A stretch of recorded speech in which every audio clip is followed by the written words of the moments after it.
За залуу эмчнэрийн тухайд цалингаа нэмүүлэх хүсэлтэй байна. Тухайлбал арсны өвчин судлалын үндэсний төвийн арсны эмч Төвшин Заяа мэргэжлээрээ 2 дахь жилдээ ажиллаж байгаа залуу эмч.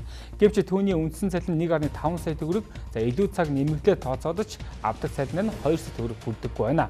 Иймээс цалин нь зөвхөн хүнсэндээ зарцуулагдаад дуустдаг. Гэр бүлийн хүнийхээ тусламжтайгаар бусад санхүүгийн асуудлаа шийддэг тухайга ярьж байна. Ер нь бол одоогийн нөхцөл байдлаар бол энэ цалингаар бол яагаад байр авч худалдаж авах тий. За бүр цаашлаад ипотекийн зээлд ч хамрагдах боломжгүй байна. За ер нь бол одоо нөхөртэй хүүхэдтэй тийм тэгээд ер нь бол миний яг үндсэн цалин гэр бүлийн одоо нөгөө хэрэгцээ амьдралын чанарт бол одоогоор бол яагаад ч хүрэлцээгүй байгаа. Гэр бүлийн хүний цалингийн одоо тусламжтайгаар л ер нь бол явж байгаа гэсэн үг.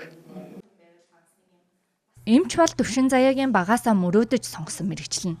Их эмч болохын тулд 6 жил сурч, нарийн мэргэжхийн тулд дахин 2 жил зарцуулж, одоо ч суралцсаар байгаа. Өнгөрсөн хугацаанд түүний хамгийн жаргалтай болон хэцүү мөчийг тодруулахад ингэж хариулсан юм а. Эмчээр төгсөх үе угаасаа хүн болгонд л хамгийн баяртай мөч. Тэгээд ер нь бол энэ арсны эмч чиглэлээрээ төгсөөд, арсны эмч чиглэлээр улсын эмнэлэгт ажиллана гэдэг маань өөрөө аюул том юм бахархууштай зүйл. Тэгээд тэр үед бол маш их баярлж байсан. Тэгээд хамгийн хэцүү байсан үеуд гэх юм бол одоо энэ мэдээж энэ ажиллаж авах хугацаанд маш бага цалин авж байгаа. Энэ маань бол угаасаа ирээдүйн одоо нөгөө баталгаа гэх юм уу? Баталгаанд ер нь бол сөргөөр нөлөөлж байгаа л гэсэн үг. Амьдралын чанарт сөргөөр нөлөөлж байгаа. Тэр нь бол ер нь бол харамсалтай байгаа. Төвшин Заяа эмчид хувийн эмнэлгээс ажиллах санал олон ирж байсан.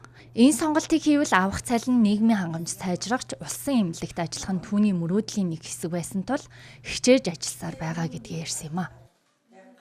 Ер нь бол энэ ажлын ачаалал тэгээд одоо мэргэжлийн онцлог энэ бүгдийг одоо нөгөө шударгаар үнэлээд тийм цалингийн систем одоо урамшууллын системтэй болоосой л гэж хүсэж байна да. Цаашид ч мэргэжлээр ажиллаж өсөж хөгжих нь түүний зорилго. Учир нь өдгөө эрүүл мэндийн салбарын хувийн эмнэлэгт ажиллаж эсвэл гадагшаа явах болсон тэрээр эмцгэлдэг.